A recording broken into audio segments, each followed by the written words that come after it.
O cacetete de aço desceu com força pelo salão de jantar do Saltline, mirando direto no homem mais poderoso de Boston e na irmã dele, de apenas 19 anos, parada bem no caminho do golpe. Os convidados gritaram e se espalharam como uma onda se quebrando contra as pedras.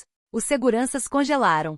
Nenhum deles foi rápido o suficiente para reagir. Só uma pessoa correu para frente, não para trás, direto para dentro do perigo. Uma garçonete magra de 27 anos, de uniforme surrado e sapatos de salto gasto até a sola. Uma mulher que 5 minutos antes tinha sido humilhada por derrubar uma bandeja. Ela empurrou a jovem para fora do caminho do cacetete e jogou as próprias costas na direção do golpe. O estalo seco de um osso se quebrando ecoou pelo piso frio de mármore. E enquanto desabava puxando a desconhecida com força contra o peito, ela sussurrou uma única frase: "Não tenha medo. Eu estou aqui agora."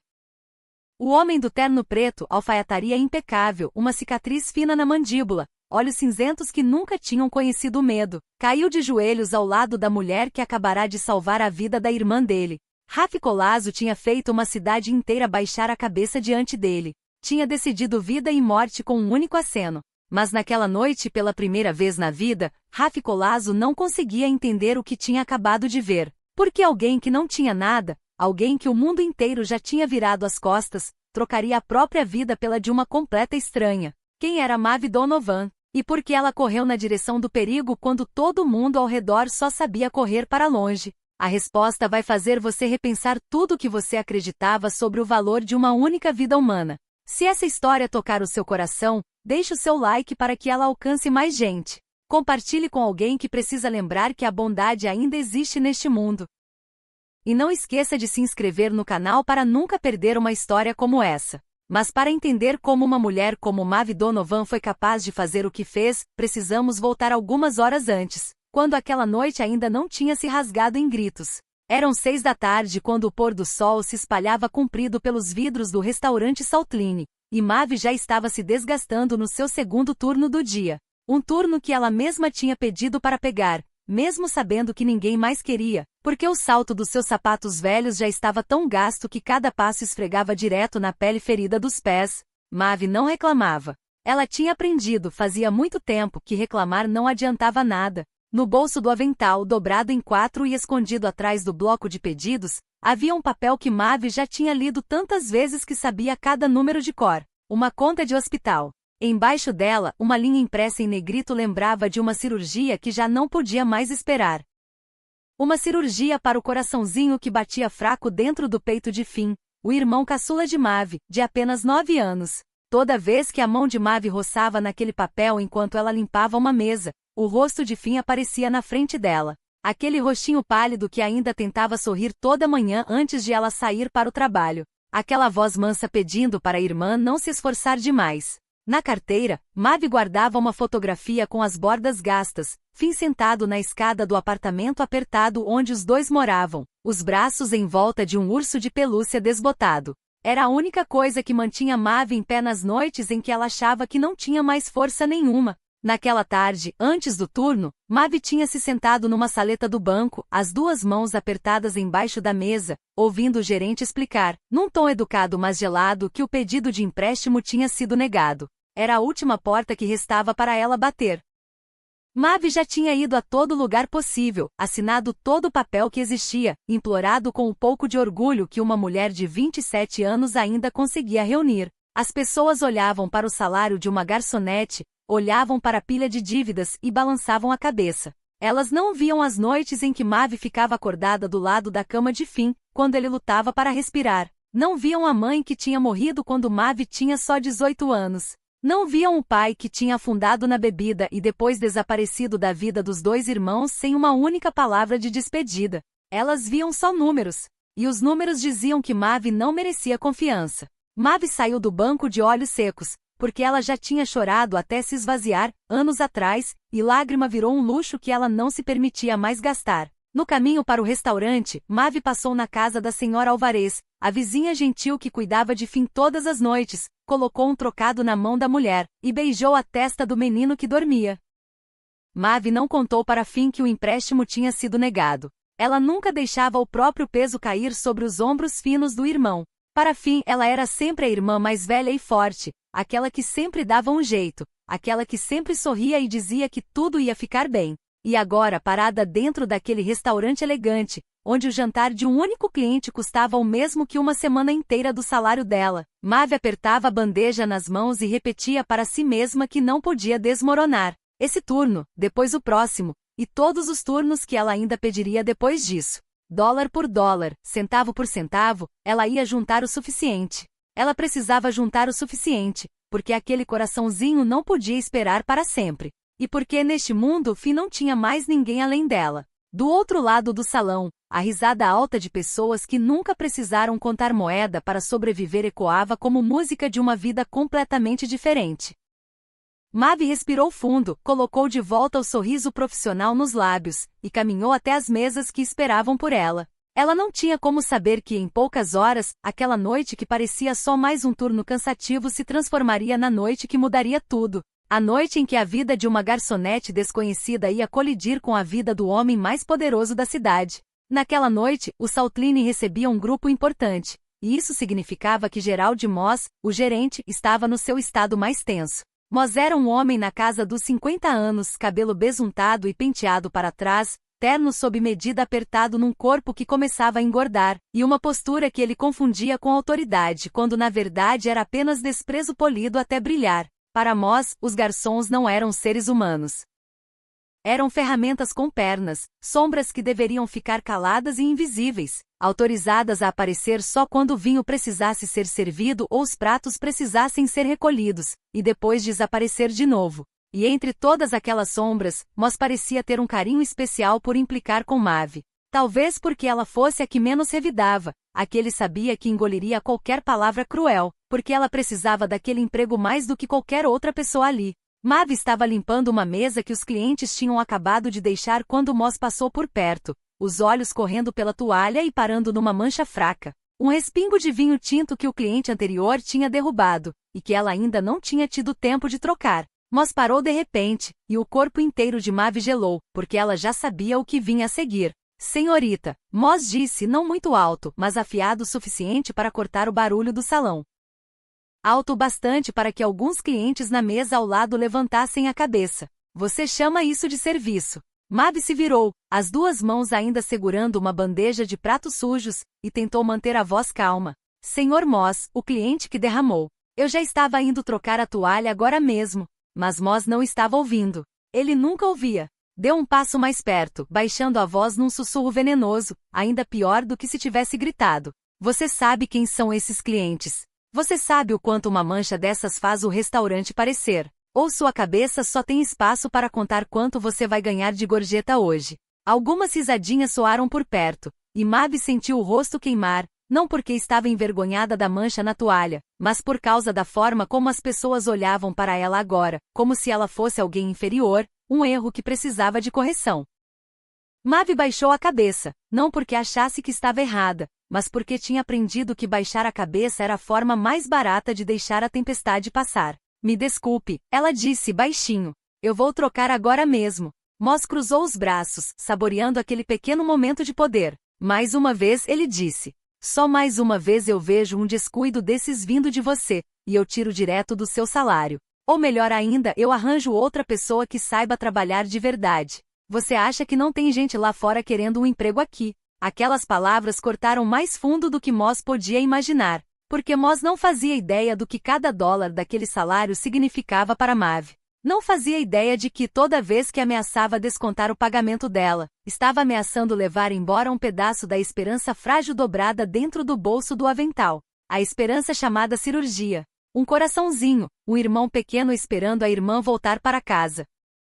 Mavi assentiu, murmurou outro pedido de desculpas, e se virou para trocar a toalha com as mãos tremendo de leve, tentando esconder o tremor. Ela não ia se permitir chorar ali. Não na frente de Moss. Não na frente dos clientes que já tinham voltado para os pratos, como se nada tivesse acontecido. Como se um ser humano sendo pisoteado bem ali na frente deles fosse só parte do cenário. E talvez isso fosse a coisa mais dolorosa de tudo. Não os insultos de Moss, mas a indiferença do salão inteiro. A forma como um restaurante cheio de gente conseguia assistir à dignidade de alguém sendo esmagada e nenhuma pessoa sentir a necessidade de dizer uma única palavra. Mavi espalhou a toalha limpa sobre a mesa, alisou cada dobra, e disse para si mesma que não precisava de ninguém para defendê-la, que já estava acostumada a ficar sozinha. Ela não podia saber que, num canto escondido do restaurante, um par de olhos cinzentos tinha observado a cena inteira, em silêncio. Um homem acostumado a dar ordens, não a observar. E ainda assim, naquela noite, ele estudava aquela garçonete magra com uma expressão indecifrável, como se, pela primeira vez na vida, tivesse encontrado algo que dinheiro e poder nunca tinham conseguido comprar para ele. Bem na hora em que Mavi alisava a toalha nova, as portas principais do Saltline se abriram, e uma mudança sutil se espalhou pelo salão, como uma corrente de ar fria que todo mundo sentiu, mesmo sem saber nomear. O homem que entrou era alto, vestido num terno preto perfeitamente cortado, os passos calmos, mas cheios de certeza. E o mais estranho era que, mesmo sem dizer uma palavra, sem fazer um único gesto, os funcionários perto da porta se afastavam automaticamente para dar passagem. A recepcionista, que segundos antes tinha falado seco com alguns clientes, de repente baixou a cabeça com uma educação quase servil. E até Gerald Moss, o mesmo homem que minutos antes distribuía crueldade com tanto prazer, ajeitou depressa a gravata e correu para cumprimentá-lo com um sorriso puxa-saco que Mavi nunca tinha visto no rosto dele. O homem era Rafi Collazo. E embora Mavi ainda não soubesse o nome dele, ela entendeu na hora que era o tipo de homem para quem o mundo inteiro se afastava. O tipo de homem cuja presença mudava o ar dentro de um cômodo. Mas naquela noite, Rafi não tinha vindo como o homem que a cidade inteira temia. Naquela noite, ele tinha vindo como um irmão mais velho. Ao lado dele caminhava uma jovem de 19 anos, cabelo preto comprido e solto, olhos brilhantes, e o sorriso despreocupado de alguém que nunca tinha provado a escuridão da vida. Era Cecile, a irmã caçula de Rafi, e naquele dia era o aniversário dela. Rafi tinha reservado aquela mesa semanas antes, e tinha feito algo que as pessoas mais próximas dele consideravam imprudente. Não tinha trazido o círculo de seguranças de sempre. Deixou apenas que Silvana Reis, a mulher de 40 anos que sempre ficava ao lado dele como uma sombra, os acompanhasse e sentasse numa mesa a poucos passos de distância. Todos a chamavam de SS. Tinha discordado daquilo. Com a voz calma de sempre, ela tinha dito a Rafi que levar Cecile para fora sem proteção suficiente era um risco desnecessário. Mas Rafi balançou a cabeça. Ele queria que a irmã tivesse uma noite comum, só uma noite para sentar num restaurante bonito sem estar cercada de homens de rosto frio, para rir e conversar como qualquer outra garota de 19 anos, sem se sentir refém dentro da própria vida. Cecile era tudo que tinha sobrado do mundo que Rafi conhecia antes de tudo desmoronar. E ele tinha sacrificado tanta coisa, tinha se tornado um homem que às vezes já não reconhecia mais no espelho, só para que ela pudesse crescer segura, educada, e ainda com a inocência que ele mesmo tinha perdido cedo demais. Por Cecile, Rafi estava disposto a baixar as próprias muralhas, mesmo que fosse só por uma noite. Quando os dois foram levados até a mesa, Rafi sentou com a postura relaxada por fora, mas os olhos cinzentos nunca paravam de fazer o trabalho que anos vivendo no perigo tinham transformado em instinto. Ele olhava cada saída, memorizava a porta que levava até a cozinha, media a distância até a entrada principal, varria cada rosto do salão e separava tudo em duas categorias, ameaça ou não ameaça. Era assim que ele sobrevivia, a forma como um homem na posição dele precisava viver, mesmo nos momentos que pareciam mais tranquilos. Mas então os olhos de Rafi pararam, não numa saída, não num perigo, mas numa garçonete magra carregando uma bandeja no canto do salão. A mulher que ele tinha acabado de ver sendo humilhada pelo gerente minutos antes. Havia algo na forma como ela mantinha as costas retas depois de ser pisoteada, na forma como alisava a toalha como se aquilo fosse a tarefa mais importante do mundo, que prendeu a atenção dele. Cecile inclinou a cabeça, seguiu o olhar do irmão e sorriu. Rafi, aquela garçonete parece tão triste. Espero que deixem ela em paz esta noite. Rafi não respondeu, mas dentro dele, algo pequeno e desconhecido se mexeu. Uma curiosidade que ele não sabia nomear, sobre a mulher que o salão inteiro tratava como invisível. A mulher que poucas horas depois, mudaria a vida dele completamente, de uma forma que nenhum cálculo, nenhum plano dele jamais poderia ter previsto. O destino, com sua crueldade estranha, fez com que a própria Mavi fosse escalada para atender a mesa de Rafi e da irmã. Quando ela se aproximou com o bloco de pedidos na mão, não fazia ideia de quem era aquele homem sentado à sua frente. E não se importava em pensar sobre isso, porque, para ela naquele momento ele era só mais um cliente, mais uma mesa que precisava de bom atendimento, para que Moss não tivesse outro motivo para culpá-la. Maeve cumprimentou os dois com um sorriso profissional que já virou reflexo, a voz gentil e educada, e Cecily respondeu na hora com uma simpatia calorosa e inocente, rara entre os clientes de um lugar como aquele. A garota falava sem parar enquanto perguntava o que devia pedir, depois riu e agitou as mãos contando uma história engraçada da escola. E foi nesse movimento animado que o cotovelo dela bateu num copo e espalhou água pela mesa, algumas gotas caindo na manga de Maeve. Cecily entrou em pânico, o rosto jovem ficando pálido. Ai não, me desculpa. Sou tão desastrada. Deixa eu chamar alguém para limpar. Mas naquele exato instante, do outro lado do salão, Maeve viu Gerald Moss virando a cabeça na direção da mesa, com aqueles olhos vigilantes e cheios de crítica, e ela soube que se ele visse mais um incidente, mesmo um que não fosse culpa dela, teria que aguentar mais um pouco de crueldade, ou pior, mais um desconto no salário. Então, em vez de deixar a garota levar a culpa, Maeve deu um passo à frente para protegê-la, e disse alto o bastante para Moss ouvir. Desculpa, eu não fui cuidadosa ao trazer a água. Já vou limpar isso agora mesmo. Maeve assumiu a culpa com tanta naturalidade que Cecily ficou olhando para ela, atônita, e assim que Moss se virou, a garota sussurrou, porque você assumiu a culpa por mim. Fui eu que derramei. Maeve só sorriu com gentileza enquanto secava a mesa. Tudo bem. Você é jovem. Não merece ser repreendida por uma coisa tão pequena. Deixa que eu resolvo. Havia algo naquela calma gentil que fez Cecily olhar para Maeve com mais atenção. E foi bem quando Maeve se abaixou para limpar a mesa que o canto de uma fotografia escorregou do bolso do avental, revelando a imagem de um menino magrinho abraçado a um urso de pelúcia velho. Cecily viu e perguntou sem pensar, quem é esse menino na foto? Que fofo! Maeve hesitou por um instante, depois pegou a fotografia gasta com cuidado, o dedo roçando o rosto do menino com um carinho automático. Esse é o fim, ela disse. Meu irmão caçula. Ele tem 9 anos.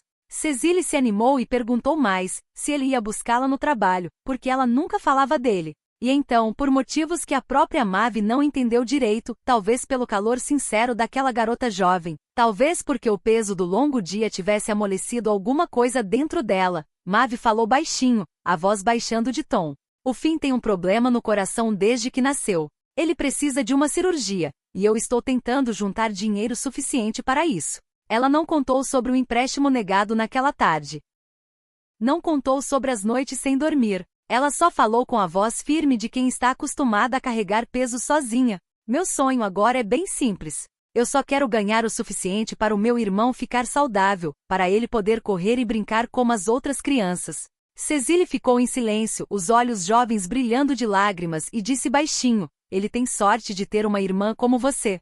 Maeve balançou a cabeça, guardou a fotografia de volta no bolso, e disse uma frase que ela jamais imaginaria que um dia importaria tanto. Sabe, toda vez que eu vejo alguém jovem, eu vejo um pouco do meu fim na pessoa. Por isso eu nunca consigo ficar parada vendo um jovem correndo perigo. Eu simplesmente não consigo, custe o que custar. Ela disse aquilo com naturalidade, como uma confidência qualquer trocada durante um jantar, sem saber que tinha acabado de revelar o núcleo mais profundo de quem ela era.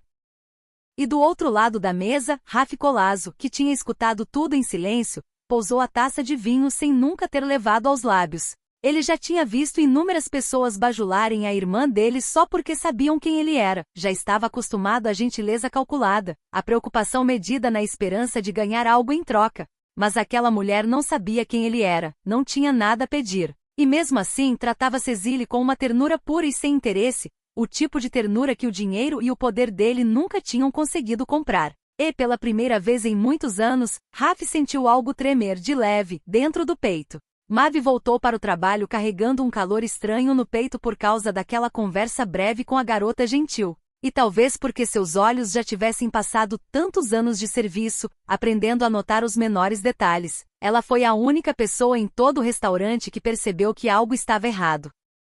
No meio do fluxo agitado de gente andando de um lado para o outro, uma figura entrou no campo de visão dela. Um homem de quase 40 anos, vestindo um uniforme de garçom igual ao dela. Mas tudo nele estava errado. Maeve já fazia aquele trabalho havia tempo suficiente para saber como era uma pessoa habituada a carregar bandejas, e aquele homem não era isso. Ele segurava a bandeja com as duas mãos, rígido, desajeitado, como se nunca tivesse carregado uma na vida. Não tinha crachá no peito, embora todo funcionário fosse obrigado a usar um.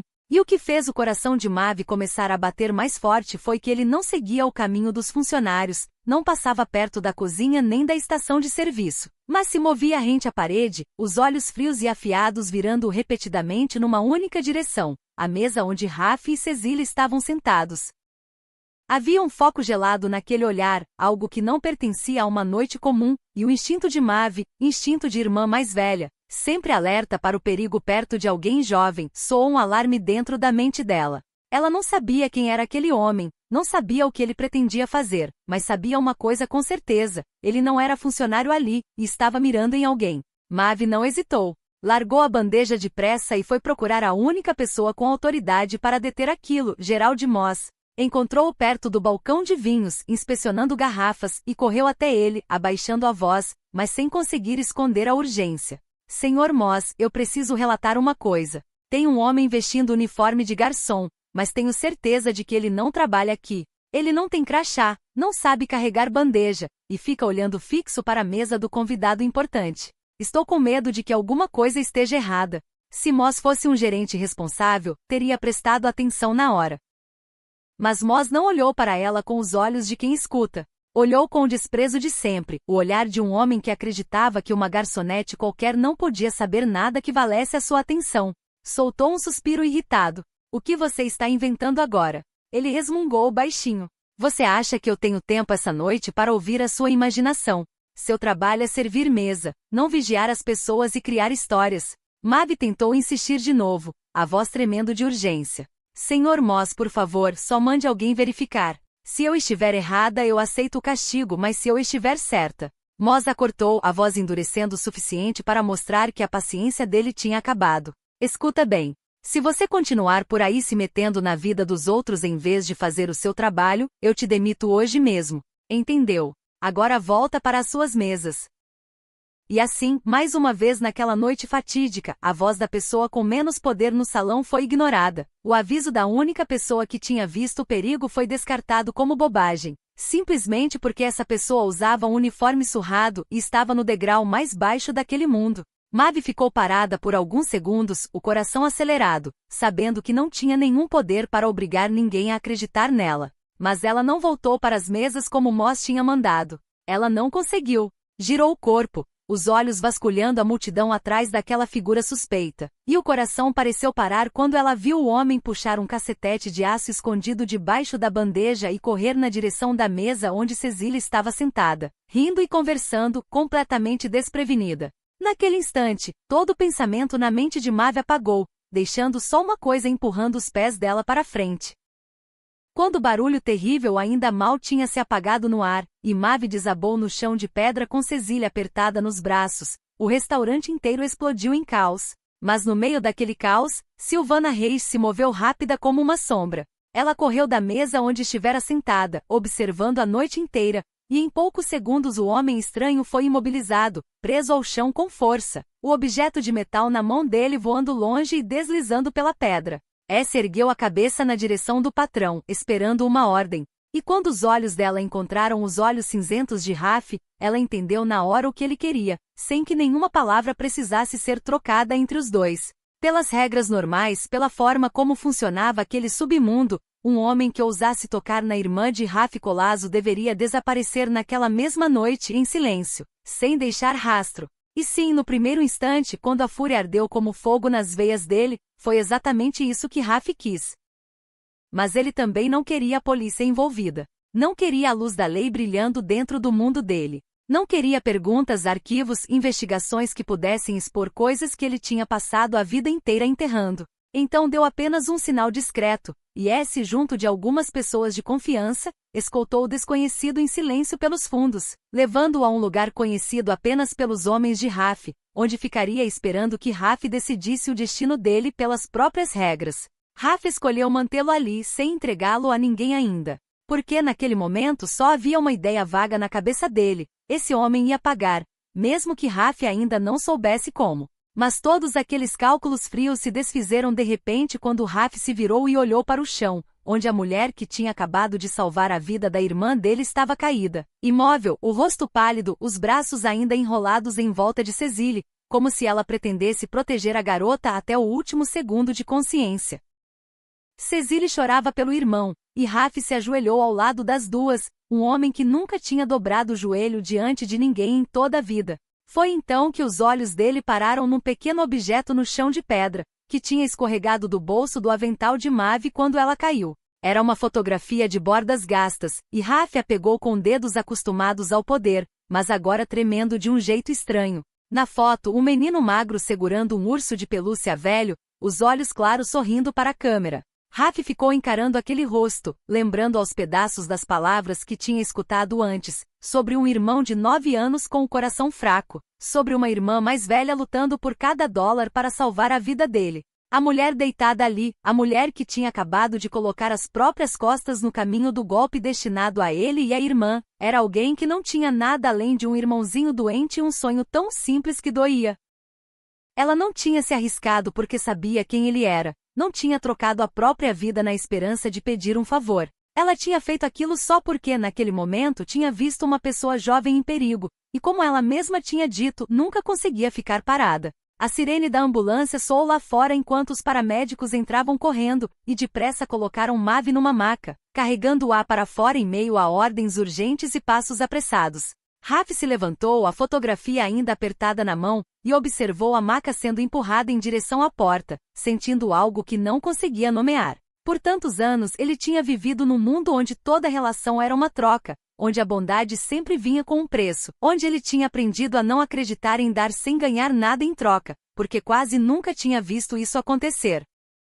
Mas naquela noite, uma desconhecida pobre, alguém que o mundo tinha virado as costas, tinha mostrado a ele algo que todo o dinheiro e todo o poder nunca conseguiram tocar. Raf apertou a fotografia na mão, e pela primeira vez em muitos anos, algo bem no fundo daquele homem que parecia ter virado pedra começou a rachar. E por aquela fresta, uma luz estranha e desconhecida foi se infiltrando devagar. Na manhã seguinte, quando o primeiro sol ainda não tinha tirado todo o frio da água do porto, Raf Colasso voltou ao Saltline. Dessa vez não como cliente, mas como um homem em busca da resposta para uma pergunta que não o tinha deixado dormir a noite inteira. Àquela hora, o restaurante estava vazio de clientes, só os funcionários circulando, limpando e preparando tudo para o turno da noite. E no instante em que Raf cruzou a porta, ouviu a voz conhecida de Gerald Moss, carregada de desprezo, ecoando do fundo do salão.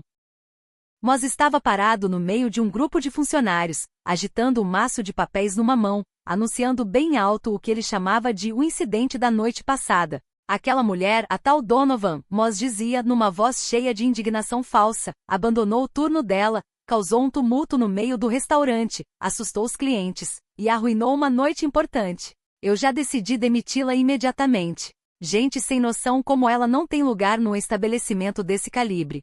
Raf ficou parado na entrada, ouvindo o gerente distorcer a verdade descaradamente, transformando uma mulher que tinha arriscado a própria vida para salvar outra pessoa numa arruaceira que merecia ser demitida. E um frio lento começou a subir dentro dele. Raf entrou cada passo calmo, mas poderoso o suficiente para fazer o salão inteiro emudecer. Quando Moss percebeu que o poderoso cliente da noite anterior estava bem na sua frente, o rosto dele mudou instantaneamente da arrogância para aquele sorriso puxa-saco conhecido. Ah, Senhor Colasso, que honra! O que posso fazer pelo senhor? Deixe-me!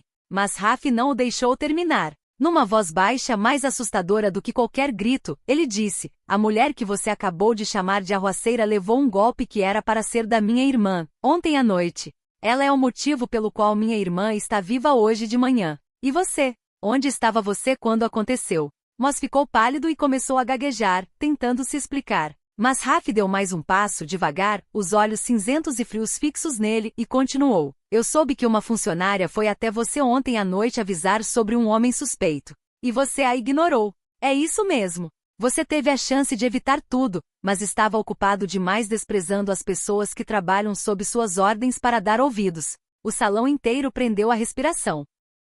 Raf não levantou a voz, não ameaçou com uma única palavra grosseira. Mesmo assim, a autoridade que emanava dele fez Moss tremer, e ele terminou com uma frase leve como vento e pesada como pedra. A senhorita Donovan não vai ser demitida. E se eu souber que você tornou a vida dela difícil mais uma vez, você vai descobrir se essa cadeira de gerente, ou esse restaurante inteiro, ainda vão continuar pertencendo aos donos atuais. Moss baixou a cabeça sem ousar dizer mais nada, e Raf se afastou, deixando-o ali, com a mesma humilhação que ele tantas vezes tinha aplicado nos outros. No caminho para a saída, Raf passou pela pequena cozinha nos fundos, onde uma cozinheira mais velha, de cabelos grisalhos, lavava verduras em silêncio, e um jovem magro esfregava panelas. Quando ele perguntou sobre Mavi, o rosto marcado da cozinheira se suavizou, e ela contou, numa voz cheia de pena, sobre a garota com quem trabalhava havia anos. Essa menina teve uma vida difícil, senhor. A mãe dela morreu jovem.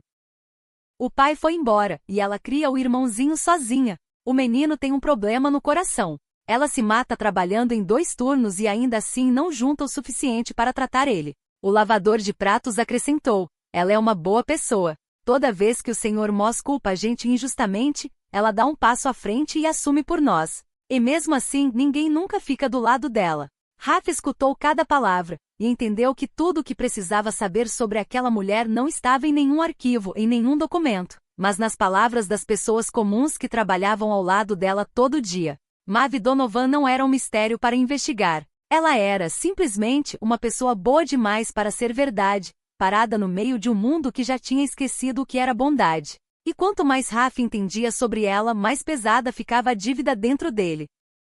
Mavi acordou num quarto de hospital branco e claro, e a primeira coisa que sentiu não foi a dor surda no ombro e nas costas, cuidadosamente imobilizados e enfaixados, mas um pânico gelado descendo pela espinha, enquanto a consciência voltava devagar. Ela ficou deitada por alguns segundos, encarando o teto sem enxergar nada, e de repente tentou se sentar, apesar da dor que retorcia o rosto dela, porque, na cabeça dela, só existiam números girando descontrolados. Quanto custava uma noite num lugar daqueles? Quanto custava um atendimento de emergência? Se ela não pudesse trabalhar nos próximos dias, como pagaria o aluguel? E pior de tudo, será que o pouco dinheiro que ela tinha juntado com tanto esforço para a cirurgia de fim agora seria engolido pela própria conta de hospital? Esse pensamento tirou o ar dela com mais força do que a própria dor física, e ela começou a procurar o celular às cegas, com a intenção de ligar para a senhora Alvarez e perguntar se Fim estava bem. Com a intenção de encontrar um jeito de sair do hospital mais cedo, não importava o que os médicos dissessem, porque ela não podia ficar ali deitada gastando um dinheiro que não tinha. Foi no meio daquele pânico desesperado que a porta se abriu, e o homem do terno preto entrou. O homem que ela lembrava vagamente como o irmão mais velho da garota que tinha salvado na noite anterior. Raf ficou parado por um instante, em silêncio, observando o pânico no rosto dela, e então disse, numa voz baixa e rouca que ele tentava suavizar: você não precisa se preocupar com nada. Eu já cuidei de todas as despesas aqui, a conta do hospital, os remédios, até os dias que você vai precisar de repouso. Tudo o que você precisa fazer é focar em se recuperar. Para alguém afogada em desespero financeiro como Mavi, aquelas deveriam ter sido palavras de salvação, um milagre no meio da ruína. Mas em vez de alívio, os olhos azul acinzentados dela se acenderam com um orgulho que Raf não esperava. Ela balançou a cabeça de leve, a voz fraca, mas firme. Eu agradeço a sua gentileza, mas eu não posso aceitar. Eu vou me virar sozinha. Raf congelou como se achasse que tinha ouvido errado. Em toda a vida dele, ninguém nunca tinha recusado o que ele oferecia. As pessoas imploravam pela ajuda dele, se ajoelhavam diante do que ele dava, e aquela era a primeira vez que alguém, ainda mais alguém com tão pouco, ousava dizer não a ele. Você não entende, ele disse, a voz tocada por uma confusão rara. Esse dinheiro não é nada para mim, e para você poderia tirar um peso enorme das costas. Deixa eu te ajudar. Você salvou a minha irmã. Mas Mavi olhou direto nos olhos dele, e naquele olhar não havia o medo que todo mundo sempre dava a Raf, só a firmeza cansada de quem está acostumada a ficar em pé com as próprias pernas. Eu não salvei ela para ser paga, Mavi disse. Eu fiz aquilo porque, naquele momento, era a coisa certa a fazer. Só isso. Se eu aceitar o seu dinheiro agora, o que eu fiz naquela noite vira uma transação.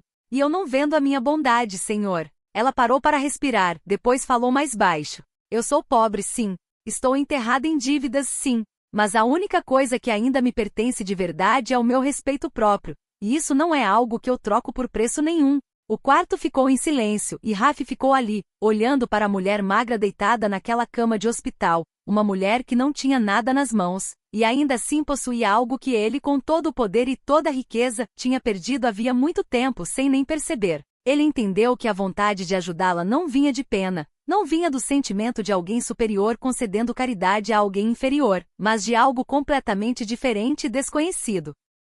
Pela primeira vez em tantos anos, dentro de um mundo cheio de máscaras e cálculo, ele tinha encontrado alguém verdadeiramente boa, uma bondade inteira e sem mancha, e ele não queria comprar aquilo com dinheiro. Ele só queria ficar perto, aprender de novo aquilo que ele mesmo tinha deixado cair em algum lugar no longo caminho até se tornar o homem mais poderoso da cidade. E em vez de ficar irritado por ter sido recusado, Raf fez algo que nem ele mesmo esperava. Deu um pequeno aceno com a cabeça e por dentro sentiu crescer um respeito profundo pela mulher que tinha coragem de dizer não ao mundo inteiro. Naquela noite, depois de sair do hospital, Raf ficou sozinho no escritório dele, num andar altíssimo, com vista para o porto brilhando de luzes. A pequena fotografia do menino chamado Finn ainda estava sobre a mesa na frente dele, e a determinação nos olhos da mulher chamada Maeve voltava sem parar a cabeça dele, como um eco que se recusava a desaparecer. Respeito próprio, ela tinha dito, era a única coisa que ela não trocaria por preço nenhum, e aquela frase tinha tocado um lugar bem fundo dentro dele, um lugar que ele tinha selado havia muito tempo, desde o dia em que o mundo inteiro dele tinha desmoronado. Porque tinha existido uma época em que Raf Colasso também tinha sido um menino de coração puro, um garoto de 15 anos que acreditava que a vida era um caminho reto rumo a coisas boas. Ele lembrava da casinha aconchegante de muito tempo atrás. Lembrava do cheiro do pão que a mãe assava toda manhã. Lembrava da voz grave e quente do pai contando histórias na hora do jantar. Lembrava até do choro fino de recém-nascida da irmã mais nova, que os pais tinham chamado de Cecile. Aquela foi a única época da vida dele em que Raf tinha sido de verdade permitido ser criança, permitido viver sem olhar por cima do ombro, permitido acreditar que o amanhã seria sempre seguro. Mas então tudo se estilhaçou numa única noite. Raf nunca contou a ninguém os detalhes daquela noite, nem mesmo a S, que tinha ficado ao lado dele por todos os longos anos seguintes. Ele só lembrava que os pais tinham sido levados num acerto de contas sangrento entre forças do submundo brigando pelo controle do porto. Um acerto de contas em que a família dele tinha sido arrastada por acidente, embora nunca tivesse pertencido àquele mundo. E numa única noite, o garoto de 15 anos acordou tendo perdido tudo. Sem pai, sem mãe, sem casa, só uma irmãzinha de 3 anos chorando nos braços dele, e a mais terrível sensação de impotência que um ser humano pode sentir. Raf segurou Cecile naquela noite, a garotinha sem entender nada, só chorando pela mãe. E ele sussurrou uma promessa a ela, mesmo sem saber ainda como ia cumprir, de que a protegeria custasse o que custasse. Aquela impotência era o que mais o assombrava. Não a dor da perda, mas a sensação de ser pequeno demais, fraco demais, de mãos vazias demais para proteger as pessoas que amava de um mundo cruel que não poupava ninguém. Ele jurou para si mesmo que nunca mais sentiria aquilo, que se tornaria tão forte que ninguém jamais poderia tirar nada dele de novo. E para manter Cecile segura, para criá-la, para construir ao redor dos dois uma muralha que nenhuma força pudesse derrubar, ele entrou, pedaço por pedaço, no mesmo mundo que tinha roubado os pais dele. Não escolheu aquele caminho por ganância, não por fome de poder ou dinheiro. Escolheu porque era o único caminho que um garoto de mãos vazias podia seguir, para se transformar em alguém que ninguém ousaria tocar. Ano após ano ele subiu mais alto, foi ficando de cabeça fria, e foi perdendo, pouco a pouco, o garoto de coração puro que tinha sido um dia, perdendo até a parte de si que a própria mãe um dia tinha apreciado. Ele se tornou o homem diante de quem a cidade inteira baixava a cabeça. Mas o preço foi que ele já não conseguia lembrar a última vez que tinha acreditado na bondade de alguém. E agora, sentado no escuro com a fotografia de um menino desconhecido na mão, Raf entendeu uma verdade que apertava o peito, que a mulher chamada Maeve, mesmo sem poder nenhum e sem riqueza nenhuma, estava fazendo exatamente aquilo que ele tinha jurado fazer aos 15 anos. Ela estava lutando com tudo que tinha para proteger o irmãozinho, e fazia isso sem se perder no caminho, do jeito que ele, um dia, tinha se perdido. Poucos dias depois, algo que Maeve nunca tinha ousado sonhar aconteceu. Finn foi transferido para o mesmo hospital onde ela estava sendo tratada, colocado num quarto adequado para se preparar para a cirurgia de coração pela qual ela vinha lutando havia tantos meses. Ela não sabia como aquilo tinha se tornado realidade, só sabia que mesmo tendo recusado dinheiro, alguma mão invisível tinha silenciosamente removido todos os obstáculos do caminho. E lá no fundo, ela já desconfiava de quem estava por trás daquilo, embora ele nunca tivesse admitido nada. Mas dentro daquela esperança frágil havia outra preocupação, porque Finn, o menino de 9 anos com o coração fraco, estava terrivelmente assustado. Na noite antes da cirurgia, ele ficou enrolado na cama do hospital, os olhos grandes e redondos brilhando de lágrimas, os braços apertados ao redor do velho urso de pelúcia de pelo já rareado, e sussurrou para a irmã, numa voz trêmula que estava com medo. Medo da sala de operação fria, medo das máquinas que faziam bip-bip, medo de que se fechasse os olhos, talvez nunca mais os abrisse. Mavi sentou ao lado da cama dele, uma das mãos ainda enfaixadas segurando a mãozinha do irmão, tentando engolir o próprio medo para conseguir sorrir e confortá-lo. Mas ela sabia que existem medos de criança que nem todo o amor de uma irmã mais velha consegue acalmar por completo. E foi nesse momento que a porta se abriu devagar, e Cecília entrou com um sorriso radiante, uma pilha de papel colorido e uma caixa de lápis de cor nas mãos. A garota de 19 anos tinha pedido permissão a Mavi e às enfermeiras para visitar o menino cuja irmã tinha salvado a vida dela com as próprias costas. E desde o momento em que entrou no quarto, Cecília trouxe consigo uma espécie de luz quente que suavizou toda a tensão no ar. Ela sentou ao lado da cama de Finn, se apresentou com uma simpatia fácil, como se já se conhecessem havia anos. Depois espalhou o papel colorido e convidou o menino para desenhar com ela. Sabe, Cecília disse com gentileza, quando eu tinha a sua idade eu também fiquei no hospital, e fiquei com muito medo. Mas aí meu irmão me ensinou um segredo. Toda vez que a gente sente medo, a gente deve desenhar o lugar para onde mais quer ir quando melhorar, e pensar bem forte nisso. Aí o medo fica menor. Finn hesitante pegou o lápis azul, e com o incentivo gentil de Cecília começou a desenhar. Primeiro um navio grande no mar, depois um pier cheio de gaivotas, porque ele disse que o maior sonho dele era um dia ir com a irmã Mavi até o porto, ver os navios sem ficar sem fôlego, correr e brincar como as outras crianças. Cecília escutava cada palavra, às vezes acrescentando uma nuvem, um sol, uma vela ao desenho, e logo a risadinha do menino ecoou pelo quarto. O tipo de risada que Mavi sentia que não ouvia havia muito, muito tempo. Ela ficou sentada, quieta num canto, observando a garota jovem aquecer com paciência o coração assustado do irmão, e o próprio peito de Mavi se encheu de uma gratidão sem palavras. Aquelas duas crianças, uma criada em meio a toda espécie de dificuldade, a outra criada no luxo, mas privada do calor comum de uma família, tinham, de alguma forma, se encontrado conectadas pela linguagem mais simples da infância, a inocência e a bondade. Quando a noite ficou tarde e Finn finalmente adormeceu, com o desenho do navio pousado quietinho sobre o peito, Cecília puxou o cobertor delicadamente sobre ele. Depois se virou para Mavi e disse baixinho, eu nunca tive um irmão mais novo, mas se tivesse, eu ia querer que fosse igual ao Finn. Mavi sorriu e naquele momento, embora as duas famílias viessem de mundos separados por uma distância imensurável, embora ainda houvesse tanta coisa pela frente que nenhuma delas conseguia nomear, um fio invisível já tinha se tecido entre elas. O fio de pessoas feridas se encontrando e começando, aos poucos, a curar umas às outras. A verdade veio à tona numa tarde em que Mavi caminhava pelo corredor tranquilo do hospital para buscar o remédio, e passou sem querer por uma pequena sala de espera cuja porta tinha ficado entreaberta. Lá dentro, ela reconheceu a voz baixa e firme da mulher chamada S, aquela que sempre se movia em silêncio ao lado de Raf, e parou de repente ao ouvir palavras que nunca deveriam chegar aos ouvidos dela. S estava relatando alguma coisa numa voz tão calma que gelava o sangue, mencionando o controle do porto, homens que tinham sido resolvidos, ordens do patrão que precisavam ser cumpridas sem discussão, e o jeito como ela falava daquelas coisas com a mesma naturalidade de quem comenta sobre o tempo, fez um frio descer pela espinha de Mavi. Depois, pela fresta da porta, ela viu dois homens fortes montando guarda um de cada lado, viu como eles baixavam a cabeça quando Raf saía, viu a autoridade absoluta que emanava dele, algo que até então, ela tinha confundido com apenas o jeito de um homem de negócios rico. Naquele instante, todas as peças soltas que estavam espalhadas na cabeça dela de repente se encaixaram. O jeito como o restaurante inteiro tinha se curvado e tremido diante dele naquela noite. O jeito como o agressor tinha sido levado embora em silêncio, sem nenhum sinal de polícia. A mão invisível que tinha arrumado tudo para que Finn fosse internado no hospital. Tudo aquilo de repente ficou terrivelmente claro. O homem que tinha ajudado ela e o irmão, o homem de quem a irmã mais nova dele tinha ficado tão amiga, não era um benfeitor comum, mas um chefe do submundo, líder de uma força parecida com aquelas mesmas forças que já tinham tirado tantas vidas em tragédias como a dela.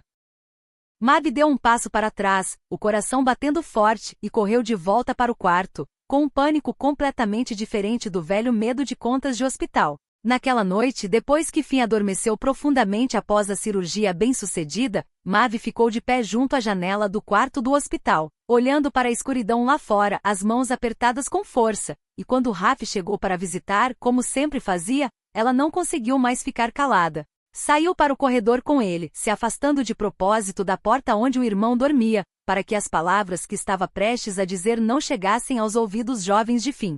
Eu sei quem você é agora, ela disse baixinho, a voz tremendo, mas tentando se manter firme. Eu sei o que você faz. Eu sei a que mundo você pertence. Raf ficou em silêncio. Não negou, e aquele silêncio confirmou tudo. Maeve respirou fundo, os olhos acesos de medo, não por ela mesma, mas pelo irmãozinho. Você nos ajudou tanto, e eu vou ser grata a você pelo resto da minha vida por isso. Mas eu não posso. Eu não posso deixar o Finn crescer perto de um mundo assim. Um mundo onde a violência pode cair a qualquer momento, onde as pessoas são resolvidas em silêncio. Na escuridão ela continuou, as lágrimas ameaçando cair, embora a voz permanecesse firme. Eu perdi meus pais. Eu já vi como essa vida pode ser cruel. E a única coisa pela qual eu vivo é manter o Finn seguro, deixar ele crescer limpo, deixar ele acreditar que ainda existe bondade neste mundo. Eu não posso trocar isso. Mesmo que a pessoa que traz o perigo perto de nós seja também a pessoa que nos salvou. Raf ficou ali, escutando em silêncio cada palavra que ela dizia. E cada palavra era como uma lâmina tocando o lugar mais fundo dentro dele, porque ela estava dando voz ao mesmo medo que ele carregava a vida inteira.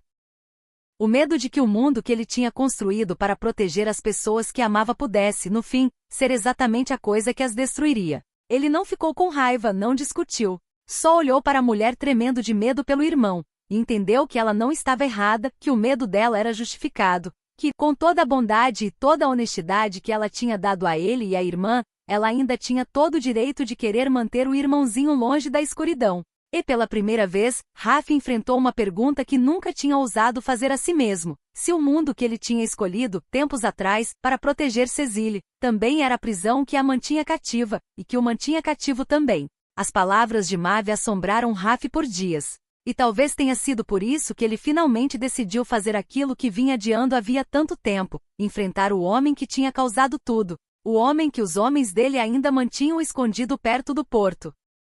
Quando Raf entrou na sala onde aquele homem estava sendo mantido, não trouxe consigo a fúria que esperava sentir, só uma curiosidade pesada, uma necessidade de entender como um ser humano conseguia se agarrar a um ódio tão profundo. O homem levantou a cabeça e olhou para ele, e pela primeira vez, Raf viu o rosto dele com clareza. Um rosto duro, marcado por linhas fundas de dor e amargura, olhos fundos queimando com um fogo que Raf reconheceu na hora. Porque ele já tinha visto aquele mesmo fogo antes, muito tempo atrás, nos próprios olhos. Você não me reconhece, não é? O homem disse, a voz áspera. Meu nome é Albi Trent, e você arruinou a minha vida anos atrás. Raf ficou calado, e Albi soltou uma risada amarga, e então começou a falar, não com a voz de um assassino, mas com a voz de um homem que já tinha perdido tudo. Contou sobre os dias em que a gangue dele ainda controlava um pedaço do porto, sobre o velho confronto quando o poder de Raf cresceu e esmagou cada rival pelo caminho, e sobre o único irmão mais novo dele, que tinha morrido naquela luta sangrenta pelo controle. Meu irmão tinha só 20 anos, Albi disse, a voz se quebrando. Ele nunca machucou ninguém. Ele só me seguia porque não tinha para onde ir. E então ele morreu. Morreu por causa de guerras travadas por homens como você, homens como eu. Enquanto você subia mais alto, ficava mais rico, mais poderoso. E eu perdi tudo, e vivi todos esses anos com um único pensamento: fazer você provar a dor que eu provei, tirar de você a pessoa que você mais ama, para você entender o que aquilo dói. Raf ficou imóvel, enquanto uma constatação gelada se instalava dentro dele. Nas palavras amargas de Albi, ele via um reflexo sombrio do próprio passado, o ciclo trágico de um mundo onde a violência só gera mais violência. Carregando essa verdade pesada, Raf saiu daquela sala bem na hora em que os homens dele confirmaram o último pedaço daquela noite fatídica. Os homens dele confirmaram que Maeve, de fato, tinha avisado geral de Moss sobre o homem suspeito naquela noite, e que Moss tinha descartado as palavras dela com desprezo, tinha tido nas mãos a chance de evitar tudo, e jogado fora, simplesmente porque não se dava ao trabalho de escutar alguém que ele considerava inferior. Quando aquela verdade se espalhou, junto com uma pressão silenciosa de Raf, Moss rapidamente perdeu tudo. A cadeira de gerente e a reputação polida que tinha construído ao longo dos anos, e o falso respeito que ele confundia com poder. Tudo se dissolveu em fumaça, deixando sozinho com a arrogância que o tinha destruído.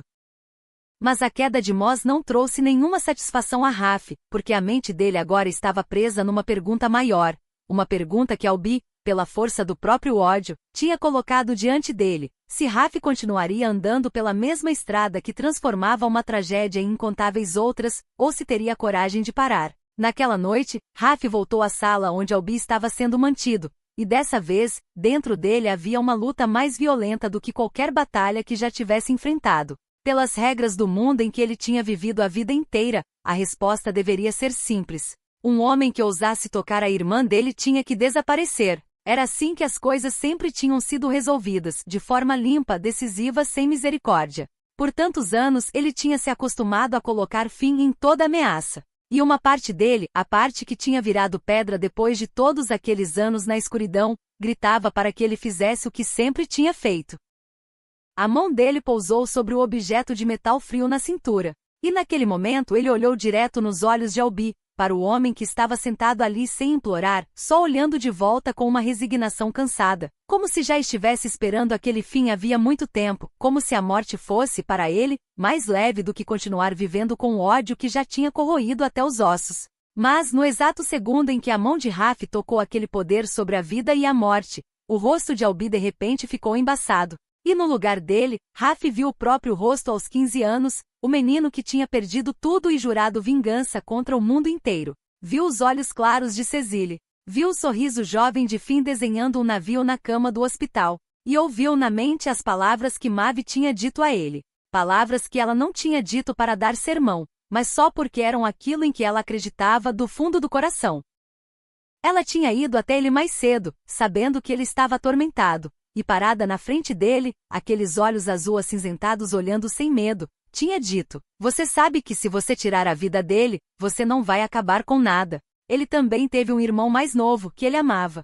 E quem sabe, em algum lugar por aí, ele ainda tem alguém. E essa pessoa vai vir atrás de você, carregando o mesmo ódio que você está segurando na mão agora. A violência nunca foi um ponto final, senhor. Ela é só uma vírgula. E depois de cada vírgula, mais uma tragédia é escrita. Mais uma criança perde alguém que ama. Mais uma espiral começa e nunca para. A única pessoa que pode colocar um ponto final nessa história é aquela que tiver coragem de baixar a mão primeiro. Aquelas palavras ecoaram dentro da mente de Raf como uma luz brilhando no lugar mais escuro da alma dele. E a mão pousada sobre o objeto frio começou a tremer, não de medo, mas porque, pela primeira vez na vida, ele estava lutando contra si mesmo, lutando contra o homem em que tinha se transformado, lutando contra a espiral que o tinha aprisionado por 20 anos. Ele pensou em todos os outros Albis que o mundo dele tinha criado, em toda a dor que se multiplicava a partir de mãos como a dele, e entendeu que, se apertasse aquela mão mais uma vez, jamais escaparia, permaneceria para sempre um elo naquela máquina cruel. E então, devagar, como quem finalmente depõe um fardo carregado a vida inteira, Raf baixou a mão. Deu um passo para trás, respirou fundo, e quando falou, a voz saiu áspera, mas estranhamente firme. Eu não vou tirar a sua vida, ele disse a Albi. Não porque você não mereça punição, mas porque eu estou cansado demais de ser o homem que planta mais dor, igual à dor que existe dentro de mim. Você vai pagar pelo que fez, mas vai pagar diante da lei, não diante de mim. Depois se virou para S, que tinha ficado ali, assistindo tudo em silêncio, com um raro olhar de espanto naquele rosto sempre frio, e deu uma ordem que ela jamais imaginaria ouvir dele. Entregue ele, e todas as provas, às autoridades, de forma anônima. Certifique-se de que seja feito pelos canais legais corretos, sem que nada volte até as nossas operações. E dessa vez, vamos deixar a verdadeira justiça falar. Naquele momento de baixar a mão, Raf Colasso, o homem que um dia tinha feito a cidade inteira baixar a cabeça, sentiu-se verdadeiramente livre pela primeira vez. A cirurgia de Finn durou muitas horas. E durante todo aquele tempo, Maeve ficou sentada no corredor, as mãos apertadas com força. Enquanto isso, ao lado dela, de um jeito que ela nunca poderia ter imaginado, Raf e Cecile esperavam junto com ela como se, de alguma forma, tivessem se tornado uma família de verdade. Quando as portas da sala de cirurgia finalmente se abriram, e a doutora Prianiri saiu com um sorriso cansado, mas radiante, para contar que a cirurgia tinha dado certo, que o coraçãozinho de Finn ia bater forte e saudável dali em diante, Maeve desabou em lágrimas. Pela primeira vez em tantos anos, ela se permitiu chorar, mas eram lágrimas de uma felicidade transbordando. Nos meses seguintes, todas as vidas ali mudaram de formas que nenhum deles poderia ter previsto. Raf começou a fazer o que ele mesmo, um dia, tinha achado impossível. Passo a passo, ele foi se afastando do submundo que o tinha aprisionado por 20 anos, redirecionou os recursos dele para negócios legítimos e desmontou, elo por elo, aquela máquina sombria que um dia tinha comandado. Não numa única noite, mas com a paciência e a determinação de um homem que tinha encontrado um motivo para mudar, e para transformar a dor do passado em algo com significado.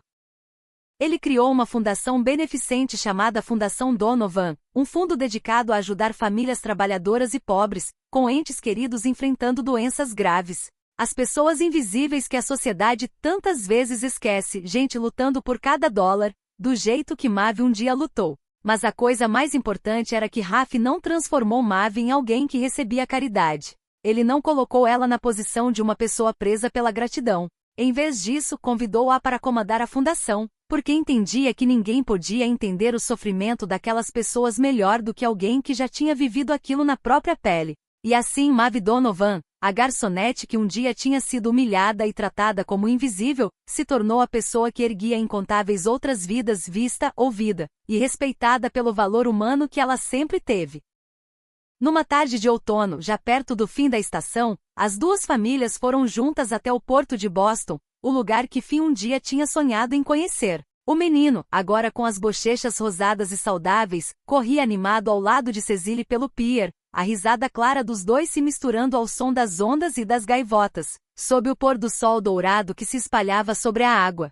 Mavi e Raf ficaram ali, lado a lado, observando as crianças, e depois de um longo silêncio, ela se virou para ele, os olhos azul acinzentados cheios de uma ternura que ela nunca tinha dado a mais ninguém antes. Ela lembrou daquela noite decisiva, lembrou das palavras que tinha sussurrado enquanto segurava Cecily apertada contra o peito. Não tenha medo. Eu estou aqui agora.